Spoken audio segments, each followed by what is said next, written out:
Good afternoon. Welcome to the briefing. I have two things for you at the top. First of all, welcome. We have some journalists from Pakistan here who are visitors. Welcome to you all, and some outgoing spokespeople to our U.S. embassies overseas. So welcome to all of them. And then on a policy matter on Niger, we've seen reports of two simultaneous attacks involving vehicle-borne improvised explosive devices in the northern Nigerian cities of Agadez and Arlit that have killed 20 people and injured 30 more. We strongly condemn this attack and express our condolences to the families of the deceased and injured. There are also reports that attackers involved in the attack in Agadez have taken hostage a group of military cadets. We call for their immediate and safe release, but at this time we note that there are no Americans reported to be killed or injured in the attack. So having said that, I'll turn it over to all of you. I have nothing. Okay. Leslie. Thanks, Patrick. I just follow up on the Niger thing. Is there any kind of indication that this might also be fueled by the fact that the U.S. is a drone site planning a drone site in Niger? I have nothing more on the motivations of the attackers. And then I have a follow-up on a senior administration official in the comments yesterday, briefing yesterday on the trip. Is this on Syria? Sorry, on Syria, yes. Go ahead. Said the administration is considering more ways to support the opposition. Is there a timeline for this? It doesn't seem to be tied, according to the briefing, to Geneva pre or post, what happens there. But is there a timeline for that kind of decision? Well, it's not about a timeline. We're constantly looking at what more we can do to help the opposition. Obviously, in the format of the 11 key core supporters of the Friends of the Syrian People, we coordinate our efforts, but we also individually, in our national capacity, look at what more we can do also. So it's not necessarily about a timeline, but the fact that we're augmenting our support to the opposition, and we'll continue to do so. I think the point that one of our briefers was trying to make is if you eventually get to the point where there's a transitional government, then there wouldn't be the need for the support of the opposition because you'd have a transitional governing authority. But until we get to that point, we're going to absolutely continue to augment our assistance to the opposition, and we've made decisions about our assistance, and others are making decisions about theirs as well. I asked about the timeline because of the, it looks like, the forces pro-Assad, backed by Iran and Hezbollah, are making vast gains, and therefore it seems to be more urgent that something gets done to back the opposition. That's why I asked that question.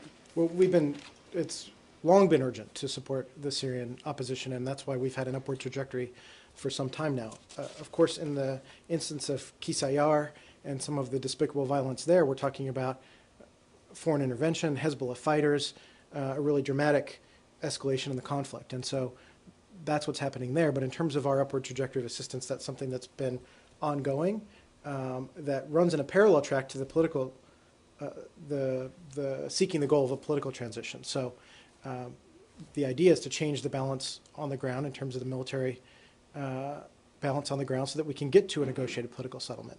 And that's why we're working to up our assistance to the opposition. Go ahead, Samir. Did you see the initiative by Maad al-Khatib, the former president of the coalition, for Assad to get out of the country with 500 people of his close circle, and then to give the power to his prime minister or his deputy? We have seen that. I mean, this is something that he's talked about for some time in terms of working to get the Assad regime out through whatever means possible. Just to flag right now that you know that the Syrian opposition is in Istanbul meeting about their leadership transition, and so we urge them to resolve their leadership issues. But we have seen the former SOC President al-Khatib's statement about trying to get Assad to go away. Okay. Whitney? On Benghazi, did the State Department have any involvement with Ambassador Pickering deciding to agreeing to a private interview with Representative Issa? Well, just to say, as you know, that Ambassador Pickering and Admiral Mullen have been clear about their willingness to testify publicly. That's something that they've said previously before the House Oversight and Government Reform Committee in order to directly answer questions regarding the ARB procedures, findings, and recommendations.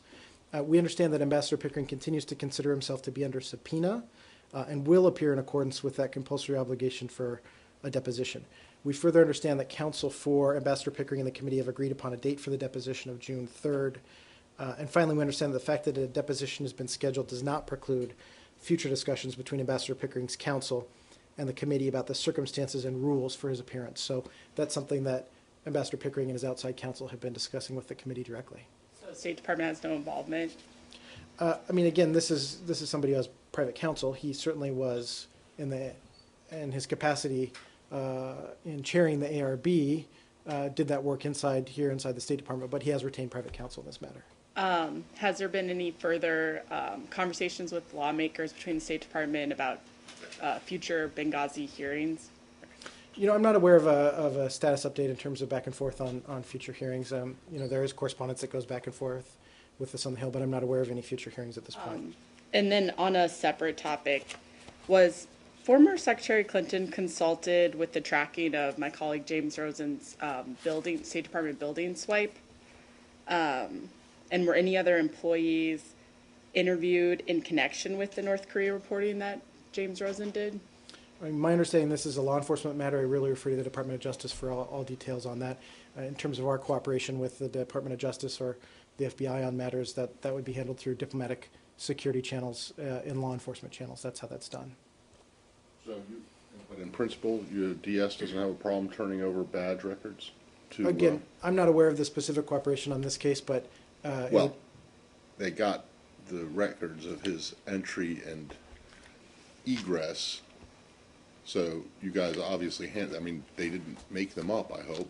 Well, So I you can't- guys obviously gave them to them. I can't comment on any details of this particular case, but when we have... Well, I'm not talking about this particular case, Right. just in general. I mean, are you like running around giving out the details of our comings and goings from this building? Issues of cooperation on law enforcement matters between diplomatic security and the FBI are handled in law enforcement channels. I don't have anything... What, further on. well, so you mean, you're not, would you just give the information out if people ask for it, or do they need a court order or something? Matt, I'm not sure of the legal circumstances on Well, that can kind you of check? information It would be, sharing. I'm happy to check on... if DOJ comes to you and says, we want the entry and exit records from persons X, Y, and Z, do you just give them to them, or do they have to? My understanding is there's a legal process that's followed, Well, but I'd have to check with the lawyers. Can you find out what it is I'd be from happy your to. end, whether they need a subpoena or whether they need something like that? And then just the other thing on the initial question, you said that Ambassador Pickering considers himself still to be the subject of a subpoena, because my understanding of Representative Ice's statement yesterday was that he had lifted the subpoena. Maybe I'm wrong. I believe that is Ambassador Pickering's view at this point still. Why would he have that view if Representative Ice has said the subpoena no longer exists? I'm not sure if that's because that hasn't formally been lifted or they're still working out the details of the June 3rd appearance, but my understanding is that he continues to consider himself to be under subpoena and will appear in accordance with that compulsory obligation to appear. Yeah, but the whole point of the statement yesterday was that he had voluntarily agreed to this private deposition. And the subpoena was lifted.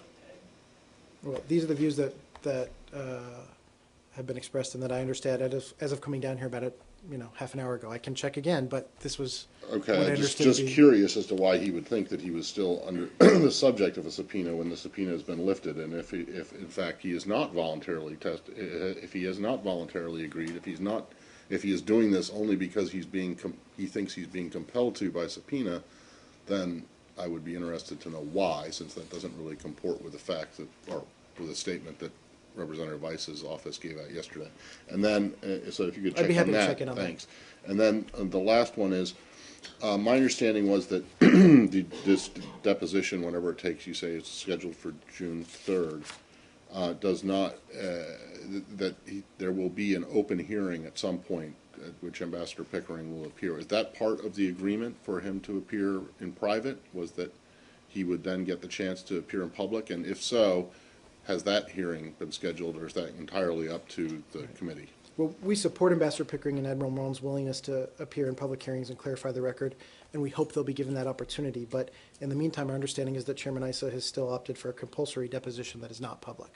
So this is the information I had as of just moments The answer ago. to my question is no, it hasn't been the public hearing has not been scheduled, but is that Not that we're aware entirely of. within the purview of the committee, or does the Ambassador Pickering or the department have anything to do with that? Well, we support them having the opportunity to testify in public, but All right. that would be under the purview of the committee. Okay? Lalit, go ahead. On Pakistan, for the benefit of our guests from Pakistan today, Sure. can you give us a sense of the status of relationship U.S. has with Pakistan now, and also what would be the key priorities for Secretary Kerry with dealing with incoming Prime Minister Nawaz Sharif? That's a very broad question, but in general, you know that we have a wide-ranging relationship with the government of Pakistan. You know that issues like counterterrorism and energy are top priorities, but we have a wide range of assistance and a wide-ranging partnership that we have with the government of Pakistan. And you know, you're all aware of the history that we've had over the previous years, but this is a new government that's coming into place, and we look forward to working with them collaboratively as they get their government set up and have this peaceful, democratic transition of power, which we think is really a historic marker in terms of transitioning from one democratically elected government to another. And so we look forward to engaging on issues of mutual concern and where we can cooperate on things that both of our countries have in common and can work on. And so we'll continue to work on those priorities. But you know, certainly counterterrorism is one of the major areas, but we have civilian assistance in a range of other areas that are important to us. I mentioned energy as one of those instances as well, something that we've talked about here quite a bit. And very soon, President would be speaking on counterterrorism operation, including the drone strikes. Pakistan, and in particular Nawaz Sharif and Imran Khan's party, have specific concerns on drone strikes. Would you be addressing their concerns when they come in the power?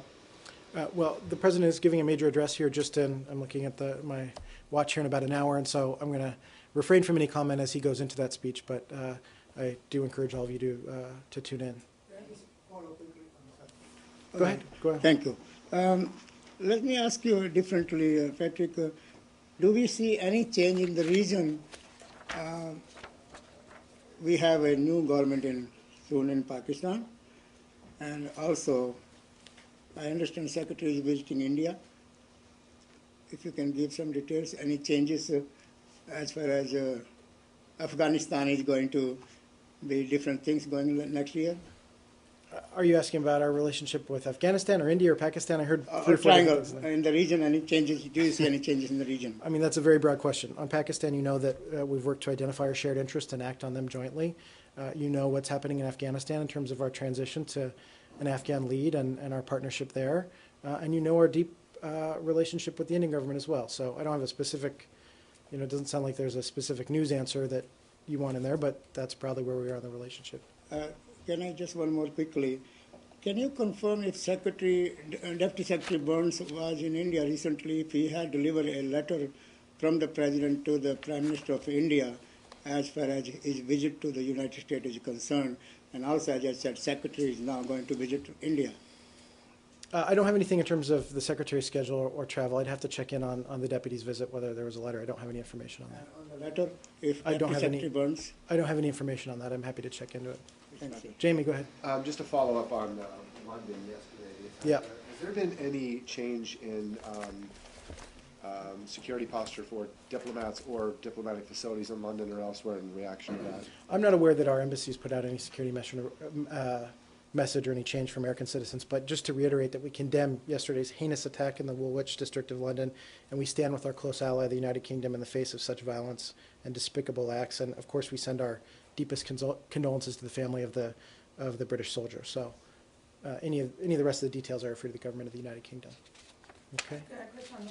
Go ahead. As you know, you saw a North Korean military officer was in China, one of the first high-profile visits in 6 months.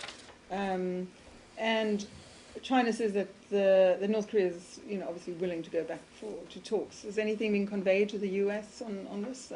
Well, my understanding is that the visit is still ongoing and that they're in the middle of this visit. So, China, as I mentioned yesterday, has notified us about the visit in advance, and that we and China very much share the view about the denuclearization of the Korean Peninsula. But I'm not aware that we've had an update since that visit is ongoing. But we're committed to keeping the 5 parties of the 6-party process very much united and focused on denuclearization and our core goal in that regard. Nicola? Just one question on the peace process. Could you tell us what is the status exactly of General James Allen, the Secretary Kerry was talking about this morning in Jerusalem? I don't have any more information on that particular visit. I'd have to check with the traveling party, but you have heard the Secretary, of course, speak this morning before he was meeting with Prime Minister Netanyahu. He was with President Abbas, so his meetings continue. And you know that the Secretary said we're focused on the possibilities for peace and doing this in a methodical, careful, patient, and detailed way. But I don't have any more information about that, about General Allen at this time. Bing Rue? Go back to North Korea. Yep. Do you have a direct response to North Korea's this statement saying they accept Chinese proposal to open up dialogue? I mean, again, this visit is still ongoing, so I don't think we've had an update since the visit is still. Again, we've seen that news reporting, but we haven't been in touch with the Chinese since the visit started. So is denuclearization the precondition of the talks between U.S. and North Korea in the future? I mean, North Korea knows what it needs to do, the serious of purposeness it needs to show in terms of coming in line with its international obligations. At least do you see this as a positive sign that North Korea is willing to talk? I don't think we know enough one way or another to characterize it. Go ahead. Okay. One of South Korea's major newspapers said in the column that atomic bombs throughout Hiroshima and Nagasaki is the punishment by God. How are you going to address this statement? I haven't seen the statement. I'm not sure where that's coming from. Yeah, okay. As you know, now Japan and South Korea's relation is getting worse. Are you frustrated by the situation? Do you have any comment throughout both countries? Well, they're two very important partners, and we want them to improve their relationship, and that's something that we've long held. We cooperate and work with both of our allies on a whole range of issues, and we want them to have a good relationship. Yeah. A question, Patrick, on the freedom of the press globally. You asked very broad questions, Goyo. Just simple question on the freedom of the press. We support the freedom of the And press. the question is, sir, Do you? We do. Do you? recently, Really? We do, Are you man. speaking for the entire Recently- administration or just this building? We support the freedom of press. We support it globally. We support it here. That's the position of this building. Is it the position of the entire administration? It is. It is. just to mark the International Freedom of the Press, and recently Freedom House, they placed another 84 names of the journalists who were killed in 25 countries, but these are only official from the Freedom House, but hundreds of journalists are beaten, jailed, or killed in many countries, more than 25 countries. My question is here, when Secretary meets with world leaders here or abroad, does he talk ever other than human rights, but on the freedom of the press in those countries? He constantly and consistently raises these issues with foreign leaders around the world and here when he meets with them. And I think you heard over the 2 weeks during our freedom of the press activities, many of the cases that we called out, the high priority we place on this, and our deep concern for the well-being of journalists who face violence and repression for the work that they do around the world. So that's something we're deeply committed to. How about, especially in China or Saudi Arabia? And It includes all those countries. Thank you, sir. Absolutely. Violence and repression, or is it also government intimidation that you're opposed to? That as well. All So of that. in other words, the State Department opposes the administration, the rest of the Justice Department's investigations into. Well, again, I think you're trying to conflate two issues here. No, I'm asking about freedom of the press. That And we was what do. the question was. And we support freedom of the press. I think you've heard the president. I think Right. you've heard the White House talk about And- this extensively. Right, so you said, and you think that violence and repression against journalists is wrong, as you do harassment or intimidation by government agencies. All of the above. So you do not regard what the Justice Department has been doing as harassment or intimidation? Again, I can't comment on a specific law I'm not enforcement asking investigation, about a specific case. but, In again, general, would the State Department oppose or support harassment, intimidation, or prosecution of journalists for publishing information? we oppose that in terms of them. This Okay, is so the around State the world. Department then and globally. opposes the Justice Department's Again, you're trying to get me to prosecution. conflate two Can I, functions. all right, so let me just, I just want to make sure that the question that I asked earlier about the badge stuff is framed correctly to DS. So I want to Okay. know, is it a matter of routine for the State Department to simply hand over records of people coming and going from this building, or do you require some kind of a court order? I will check with the Bureau of to Diplomatic enforce that? Security and the Office of the Legal Advisor after the briefing, ma'am. Bingro, go ahead. Is Secretary Kerry going to Sunnylands with the president to meet the Chinese president? I think this was asked yesterday. I don't have anything to announce on the Secretary's schedule if he'll be able to join the President. He, of course, tries to travel with the President when he has important meetings with foreign leaders, but again, I'm not sure if his schedule, if that's been all figured out for that particular week. Korea, can you talk about when are you going to talk with your Chinese counterpart and on what level? I mean, we talk to the Chinese constantly about North Korea. We do so with Glenn Davies and his counterpart. We do so at the embassy. For the North Korea's envoy's trip to China. Again, I'm not sure if that's going to be at the embassy level or what channel, but we will check in with the Chinese as we do very frequently on the DPRK account. To ask you a question, probably this is something common, but we don't talk too much about this. But during the last weeks, and especially these days, we continue to see in Latin America some human rights problems. For example, yesterday was said that in the province of Chaco, Argentina, Indian communities are all the time being attacked by police. I want to know if the U.S. is following and is part of the conversations with Latin American countries like Brazil or Argentina or also in Central America where there are Indian communities that are being chased and attacked by police forces. I'm not aware of this specific incident that you talked about in Argentina, but indigenous issues are something that we very much discuss with our counterparts across the Americas. Okay? Michelle. Another in the same region. A high-level Cuban foreign ministry official is in town, and I understand she was supposed to have her meetings here at State today. Wondered if that has happened, and B, if the issue of Alan Gross was brought up. I'm not sure if it's happened. We always raise the issue of Alan Gross, and we make our case very clearly and consistently to the Cubans on Alan Gross. But we'll have to check about details of that meeting. Can you just answer about this as far as India-U.S. counterterrorism is concerned? Because Home Minister of India, Mr. Sushil Kumar Shinde, was here in Washington. He met a number of people, including the Homeland Security Secretary and Attorney General. Did he meet anybody in the building here, or where do we go from here, since President is talking also today about counterterrorism around the globe?